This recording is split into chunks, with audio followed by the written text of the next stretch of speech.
অবশেষে শর্ত সাপেক্ষে 2 সপ্তাহের যুদ্ধবিরতিতে সম্মত হয়েছে যুক্তরাষ্ট্র ও ইরান। এই খবরে তাৎক্ষণিকভাবে বিশ্ববাজারে কমতে শুরু করেছে জ্বালানি তেলের দাম। যুদ্ধবিরতির আলোচনায় মধ্যস্থতা করেছেন পাকিস্তানের প্রধানমন্ত্রী শাহবাজ শরীফ। অপরদিকে মার্কিন প্রেসিডেন্ট ডোনাল্ড ট্রাম্প বলেছেন, যুদ্ধবিরতি তখনই কার্যকর হবে যখন ইরান আন্তর্জাতিক জাহাজগুলোকে সম্পূর্ণ ও নিরাপদে চলাচলের জন্য হরমুজ প্রণালী খুলে দেবে। যুক্তরাষ্ট্রের শর্ত মেনে ইরান হরমুজ প্রণালী খুলে দিতে রাজি হয়েছে বলে জানিয়েছেন শাহবাজ শরীফ।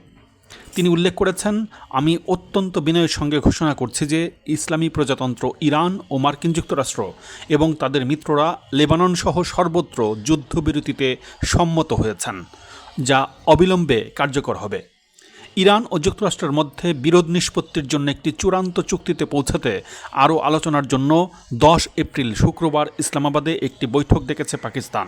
সেখানে উভয় পক্ষের প্রতিনিধি দলকে অংশগ্রহণের আমন্ত্রণ জানিয়েছেন শাহবাজ শরীফ।